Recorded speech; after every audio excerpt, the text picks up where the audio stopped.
En cada crimen hay un eco, una historia silenciada que aún busca ser contada. Bienvenidos a Ecos del Crimen, el podcast donde cada caso resuena con fuerza en el presente.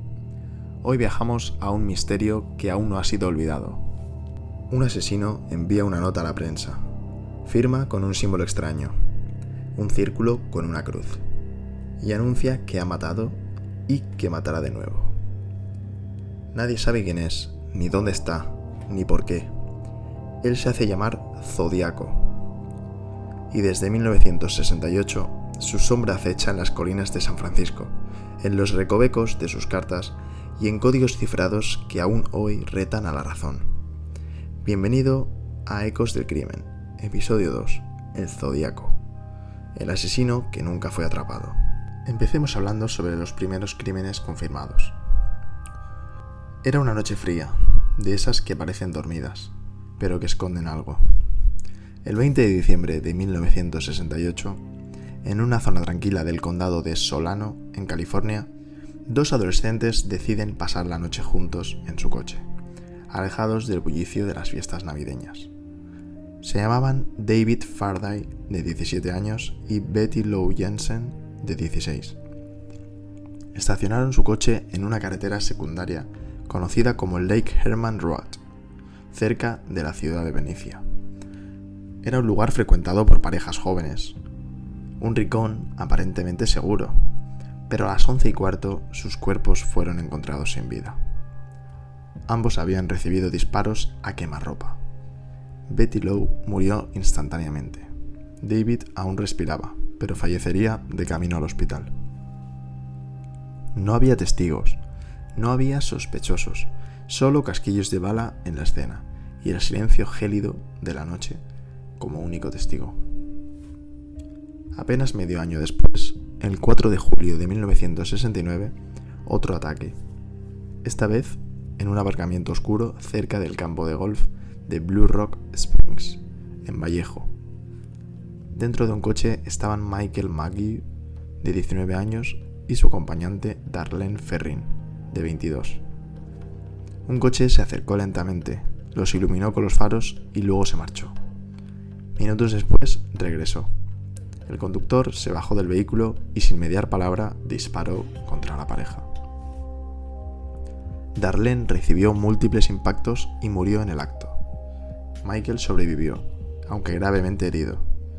Logró describir al agresor, un hombre blanco, robusto, de entre 25 y 30 años, pero su rostro no era del todo claro, como si hubiera salido de una sombra.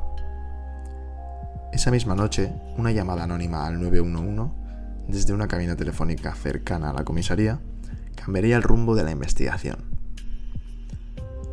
Quiero reportar un doble asesinato. También fui yo quien mató a esos chicos el año pasado. La voz era pausada, fría, sin emoción. El asesino no solo mataba, también reclamaba sus crímenes. 2 meses más tarde, el 27 de septiembre de 1969, el horror regresó. En las orillas del lago Berryessa, al norte de Napa, otra pareja joven, Brian Harnell y Cecilia Shepard, disfruta de un picnic. Eran las 6:30 de la tarde. El sol comenzaba a bajar. Un hombre aparece entre los arbustos. Vestía una especie de túnica negra. Llevaba una capucha que le cubría la cabeza y un símbolo blanco estampado en el pecho. Un círculo cruzado por una X, su símbolo, el del zodiaco. Armado con un cuchillo y una pistola, obliga a la pareja a atarse entre sí. Luego los apuñala brutalmente. Cecilia recibió más de 10 puñaladas. Brian sobrevivió, ella no. Pero antes de marcharse, el asesino deja su firma, dibuja su símbolo en la puerta del coche y anota la fecha y la hora del ataque, junto con una lista de sus anteriores crímenes. El 11 de octubre de 1969, en el distrito de Presidio Heights, en San Francisco, el Zodiaco vuelve a actuar. Esta vez la víctima es Paul Steen, un taxista que simplemente respondía a una carrera solicitada por radio.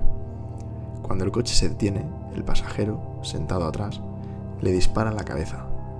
Pero algo es distinto esta vez. Hay testigos. 3 adolescentes ven al asesino desde una ventana cercana. Lo describen: blanco, entre 35 y 45 años, corpulento, con gafas y pelo oscuro. Llaman a la policía. Por una confusión en la descripción, los agentes que patrullaban la zona no lo detienen, aunque se cruzan con él a solo unas calles del crimen. El asesino se esfuma, como un espectro que sabe cómo desaparecer entre el caos. En total, se le atribuyen oficialmente 5 víctimas mortales, pero en sus cartas posteriores, el Zodíaco afirmará haber matado a 37 personas, una cifra tan escalofriante como enigmática. Nunca se pudo confirmar, pero lo que sí quedó claro es que el Zodíaco no solo mataba, jugaba con la mente de toda una ciudad, y eso, en cierto modo, era aún más aterrador. Mato por placer, no por odio, ni por venganza. Matar es mejor que acostarse con una mujer. Es mejor que la caza salvaje en el bosque, porque el hombre es el animal más peligroso de todos. Estas palabras no salieron de una novela de terror, salieron directamente de una carta enviada a la prensa en 1969, firmada por un asesino que decidió ser autor, juez y protagonista de su propio juego macabro, el Zodíaco. Julio de 1969. Un mes después del asesinato de Darlene Ferrin, 3 periódicos del norte de California reciben cartas casi idénticas. Cada una comienza con: estimado editor, soy el asesino de los 2 adolescentes de Lake Herman y de la chica en el campo de golf de Vallejo. Pero lo más inquietante no era la confesión, era lo que adjuntaba: un criptograma compuesto por 408 símbolos extraños, círculos, triángulos, cuadrados, letras invertidas, que aseguraba contenían su identidad. Y una amenaza clara: si no publican esto en portada antes del viernes por la tarde, mataré de nuevo. La policía, con presión pública y temor social, permite la publicación parcial. Pero las autoridades dudan: ¿es el verdadero asesino o alguien buscando protagonismo? El código fue resuelto una semana más tarde por Donald y Betty Harden, una pareja de maestros aficionados a los acertijos. Lo que descifraron fue inquietante. Me gusta matar porque es divertido. Es más divertido que matar animales salvajes en el bosque, porque el hombre es el animal más peligroso. Cuando muera, renaceré en el paraíso, y todos los que mate serán mis esclavos. No había nombre, no había rostro, pero sí una mentalidad perversa que mezclaba delirio, arrogancia y una necesidad desesperada de control. A partir de ahí, las cartas se volvieron una constante. El Zodíaco escribía con tinta azul o negra, siempre en mayúsculas, con faltas ortográficas intencionadas y un estilo burlón. Mandaba trozos de prendas de sus víctimas como prueba. Incluía acertijos, claves y hasta retaba a la policía. Una de sus cartas más famosas, enviada en noviembre de 1969, contenía este pasaje: policías tontos, si tan solo usaran mi código y lo publicaran, tal vez podrían atraparme, pero jamás lo harán. A finales de este año, otra carta llega, esta vez con una amenaza para una escuela. Disfruto observando a los niños cuando salen de clase. Algún día dispararé a las ruedas de un autobús y luego recogeré a los niños como patos. California entra en pánico. Policías armados suben a los autobuses escolares. Las calles se vacían. La figura del Zodíaco ya no es solo la de un asesino, es la de un terrorista psicológico. Durante más de un año envía cartas de forma intermitente, algunas muy detalladas, otras crípticas. Incluye poemas, amenazas, incluso referencias al infierno y pasajes de películas. Y en cada una de ellas la misma firma, un círculo atravesado por una cruz. Su marca, su ego, su forma de decir: sigo aquí, mírenme. Y en total se conocen al menos 18 cartas, y entre todas ellas hay 4 criptogramas. El primero, el ya resuelto, de 408 símbolos. El segundo, de 340 caracteres, tardó 51 años en resolverse.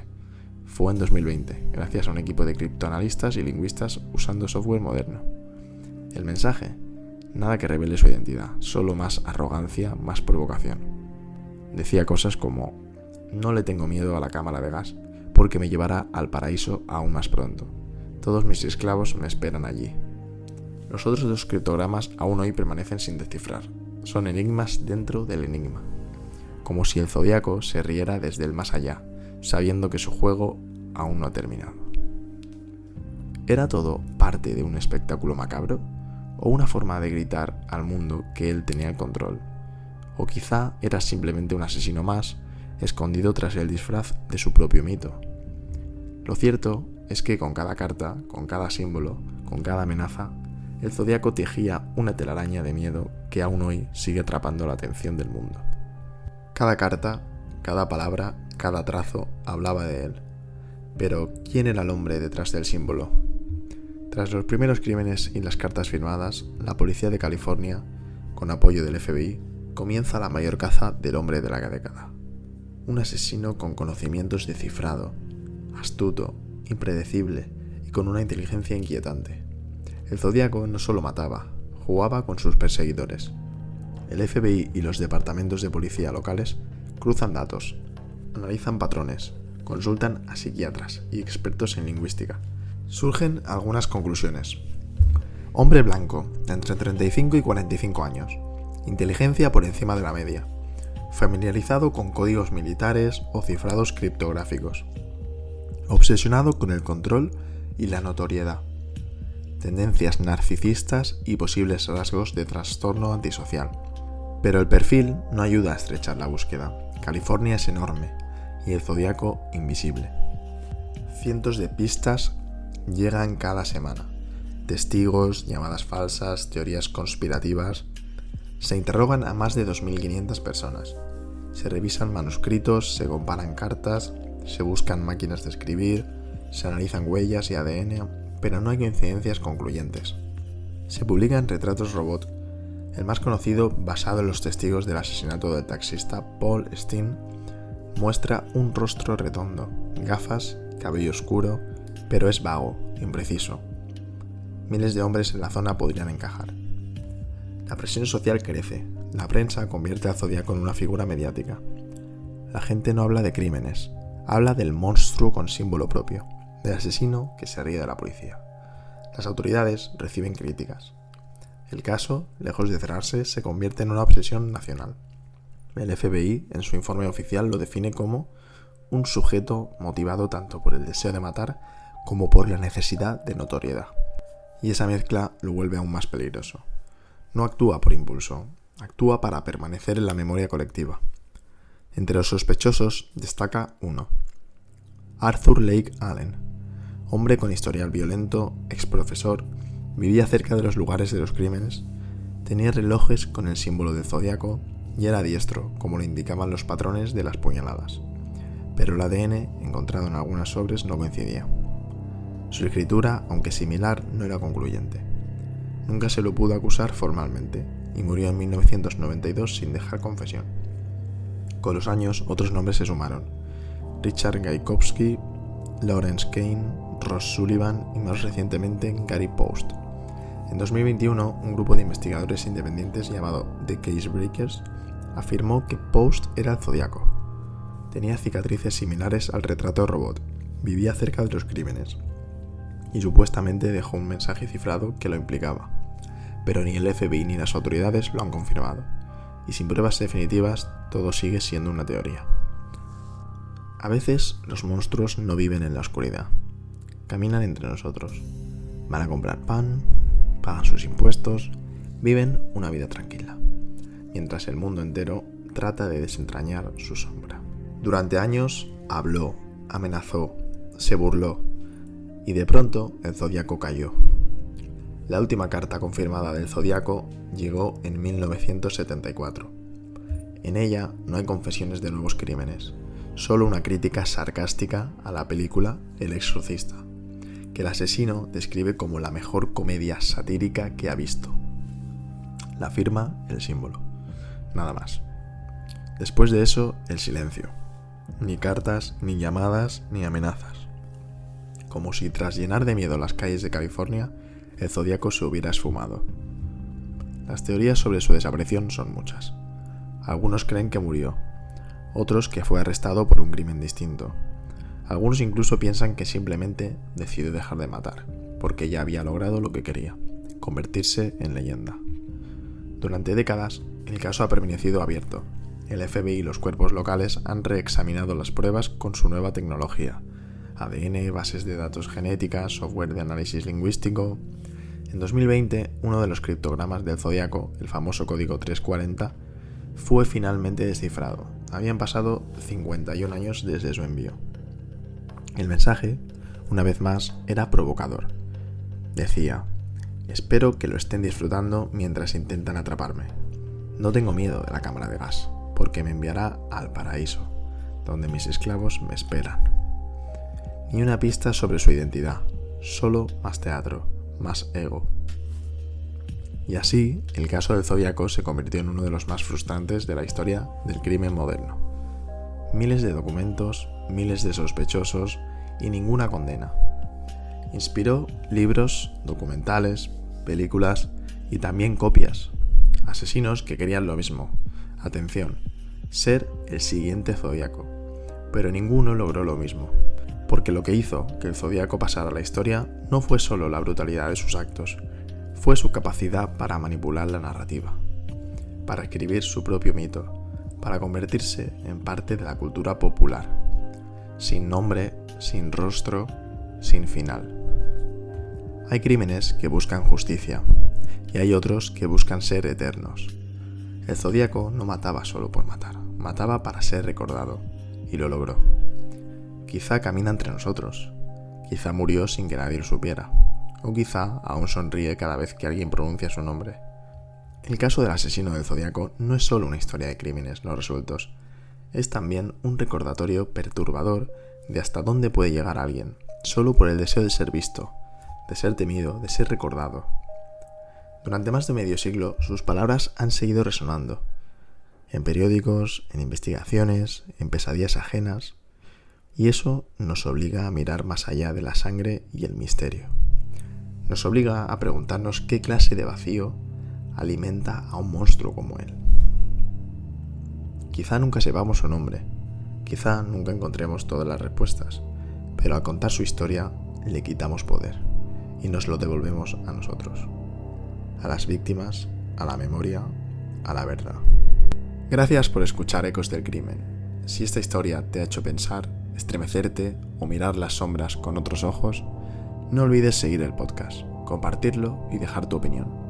Puedes encontrarme también en redes sociales, donde los ecos nunca se apagan.